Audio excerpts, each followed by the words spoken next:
Hey everybody, Steve Prziborowski here. Welcome to episode 37 of Reach for the Firefighter Badge. Episode 37 is going to discuss the fire department written examination, something that most fire departments will require you as a candidate to successfully pass with at least 70% in order to go on to the next step, which is usually the oral interview. So let's get started here and discuss the written examination that you're probably going to have to take at some point. As a reminder, my two websites, code3firetraining.com and chabotfire.com, have lots of great free information to help you become a firefighter, and ultimately, once you become a firefighter, be the best that you can be for those that you're fortunate to serve. These websites are based on two of the three books that I've had published, the Future Firefighters Preparation Guide, as well as Reach for the Firefighter Badge. Both available off my websites, and both have lots of great information to help you be the best you can be. So let's talk about written tests, the basics. Written test 101. Touched on, most departments are going to require you to pass a written test. Mostly there are 100 questions, multiple choice, Scantron based. In years past, I'm going to show my age at some point. Years past, it was not uncommon to have hundreds, if not thousands of people show up at a written test at a high school gymnasium auditorium, or I remember hearing stories of Los Angeles County Fire Department, which is a huge fire department. They used to host their tests at the Los Angeles Forum, where the Lakers used to play, the basketball arena, which is now mostly for concerts, and the LA Kings hockey team. I heard stories of LA County Fire hosting the test with tables just all across the basketball floor with probably hundreds, if not thousands of candidates, say 2 groups a day, meaning one group in the morning at 8 o'clock, and then the next group at 1 o'clock in the afternoon. Then the next day they do the same thing, and they would repeat that for multiple days because they had like 15, 20,000 applicants just applying for firefighter. And the first step is usually the written test. Then everyone's on their Scantrons and filling out their Scantrons with the number 2 pencils. Well, given social distancing and all the other things going on in the world today, we'll see how that goes for big testing auditoriums. I don't have a crystal ball, but I do know that most departments are still going to probably require a test, typically a written test. A written test to begin with. It's part of the weeding out process. A written test by itself does not determine who the best firefighter will be. Just because you pass the written test with 70% doesn't mean you're going to be a great or not so great firefighter. Just because you smoked it, say at 98, 99, 100%, doesn't mean you're going to be the best firefighter. On the opposite end, just because you have the best oral board score or the fastest physical ability score doesn't mean you can be the best firefighter. They're all just processes to really take usually large numbers and weed them down to more manageable numbers and try to really determine who the best fit will be.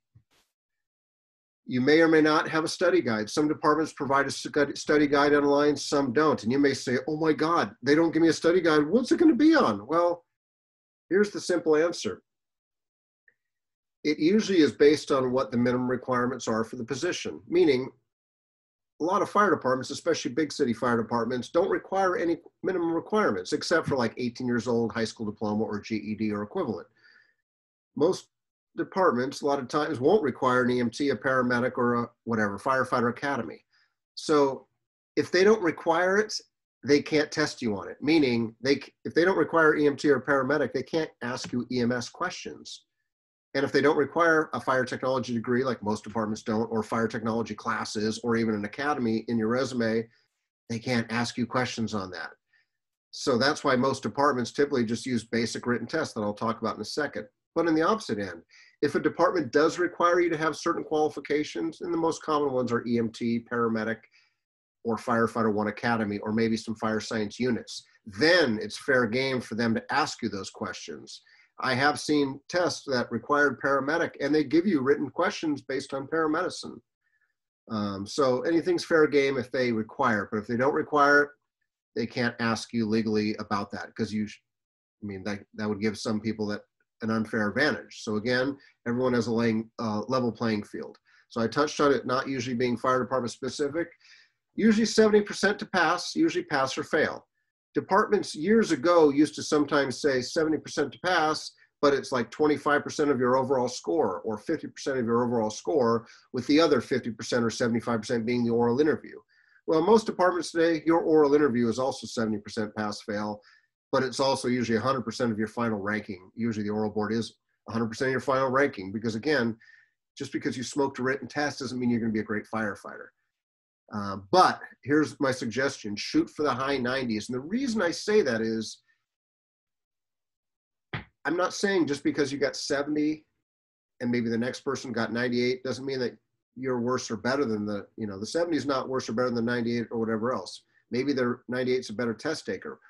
Okay, again, that doesn't determine who the best firefighter is going to be. My point is, though, is that if the department gets oodles of bucket loads, tons of applicants, because think about it, after the written test, it's usually the oral interview. So if they have more than they imagine that pass the written test, and people do fail the written test. I mean, people fail it for whatever reason. A lot of people don't even show up. But anyway, even if they do pass it, sometimes they say, you know what, because of the high numbers, we can't bring everyone to the oral interviews, so we're only going to take like the top scores.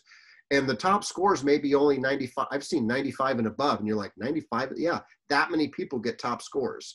So I would strive for the high 90s. I mean, they may only take 80% and above or 90. You pass, but you just ain't going to the oral interviews. So the benefit, though, is most fire departments use the same written test. I mean, there's not a lot of different written tests out there, and I'll share some different ones out there. So the nice part about you taking a test, hey, so what if you fail?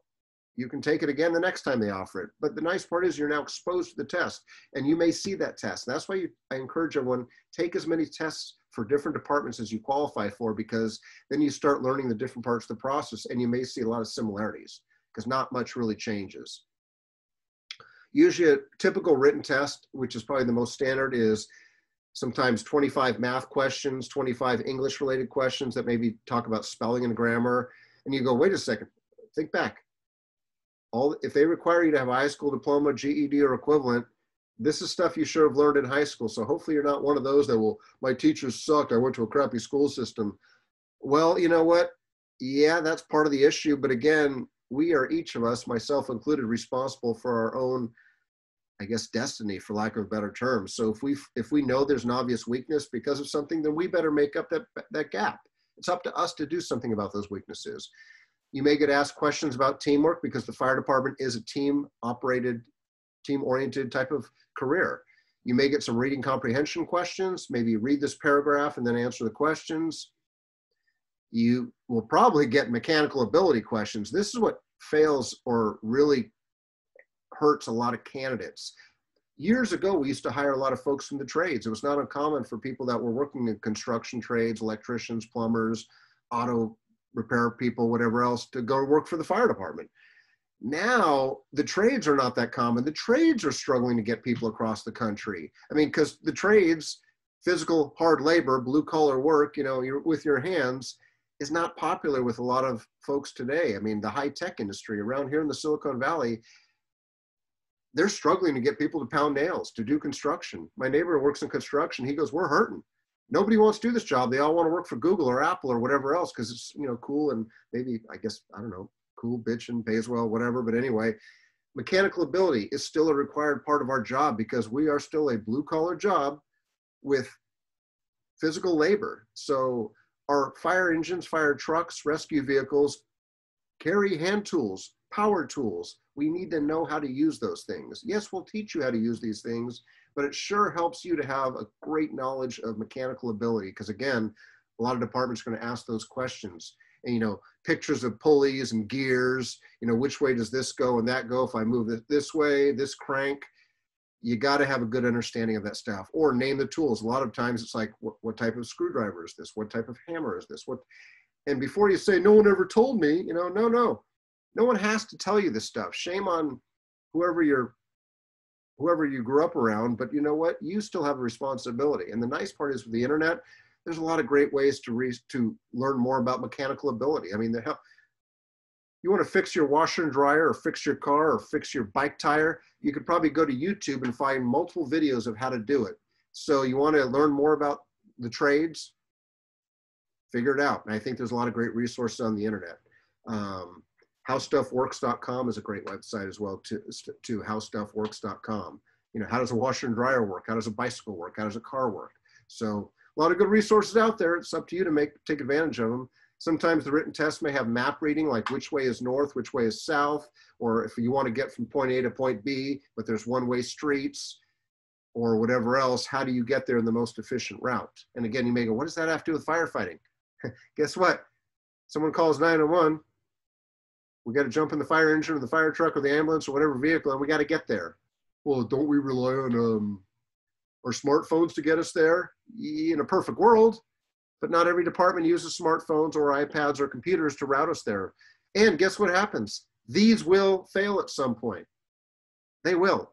It's not a matter of if, it's when technology fails. And then when that does, we've got to go back to old school of map reading. Yeah, we still carry maps in the rigs. And we also got to know our area, because what happens when the maps are not up to date? So know your map, know your way around, and be able to read maps. Don't just rely on Google Maps or Yahoo Maps or MapQuest to route you there. Even they're wrong a lot of times. A lot of questions may be based on human relations. Simply put, playing nicely in the sandbox with others. Can you be a nice human being? Many are, many aren't. So a lot of those questions may pop up. Questions on public relations may pop up. You know, serving the community. We are public servants, civil servants. We are here to serve the community. They're the taxpayers that allow us to be here. I mean, if it wasn't for the taxpayers, there'd be no reason for us. You know, questions maybe on written communication and everything else. So typical written tests. And again, once you've taken that first written test, you'll see that a lot of them are very similar. And the nice part about taking a test is that now hopefully you can see your strengths, but also your weaknesses. Because you may be strong at math, but weak at English, or strong at teamwork, but weak at mechanical ability. Well, the best part about knowing about a weakness is now being able to do something about that weakness. Half the battle is knowing about the weakness. The other half is now you better do something about it.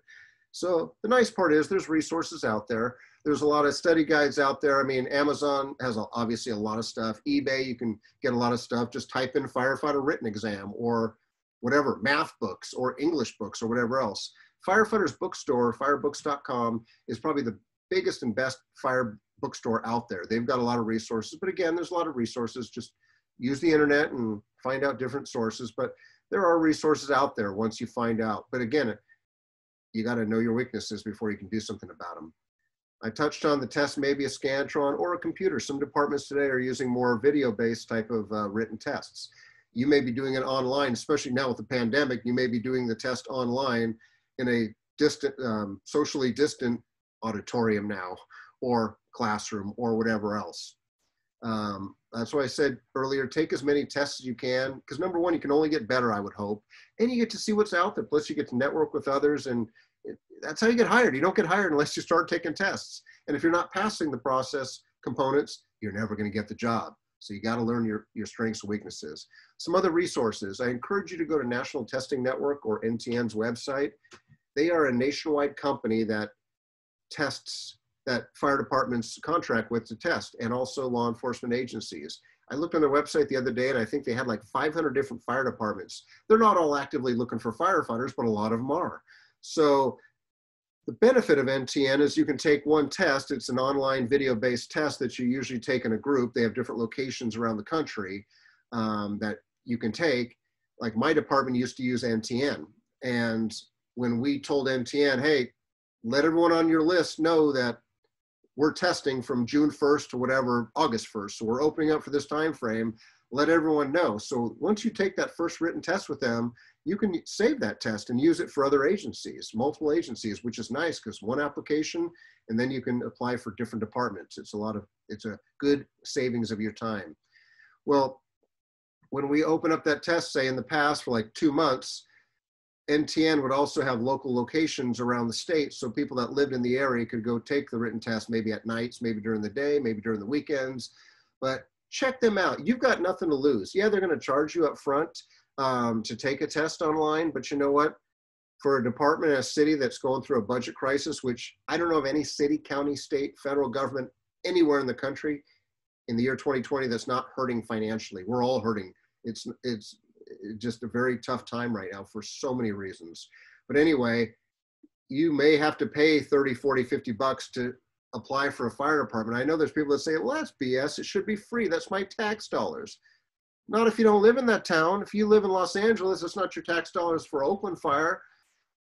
And why are they doing it? Because they can. I mean, if I'm a fire department, some fire departments are already laying off people, possibly doing pay cuts, possibly not hiring at all. So you think they're going to be able to afford to host a test? No, that's why a company like NTN is very enticing for a company, for a fire department, because it's really a no-cost item for the fire department, because you take the test, you pay the money to NTN. If you pass the test, then the fire department gets your names, and then we can reach out and say, hey, thank you for passing the written test, fill out the application, and now you're invited to an oral interview. And then we can not have to worry about administering or paying for a written test. You may say, I'm not going to do that to get hired. Well, you know what? You're limiting yourself on a lot of jobs, but go look at all the options they have out there. And a lot of departments, San Francisco's on there. I mean, a lot of big cities are listed on there, and some of them only use NTN, meaning if you don't take this test, you ain't getting hired by them. Like I said, we used to use NTN, and now we've switched to a different one. It's not right or wrong. They served us well for a few years. We're just trying something different. We're trying the Fire Candidate Testing Center, FCTC. FCTC has a written test, just like NTN has a written test. And again, what's on the written test? Go to their websites. They have samples on there, because obviously they want you to do well too. So they have samples that you can research and check out as well too. But if NTN is nationwide, FCTC is mostly California based. So if you're not out of California and you have no desire to move to California, still check them out. And why I say still check them out is because even if you're saying, well, I'm in West Virginia, I have no desire to move out to you crazy folks in California. Hey, okay. But you know what?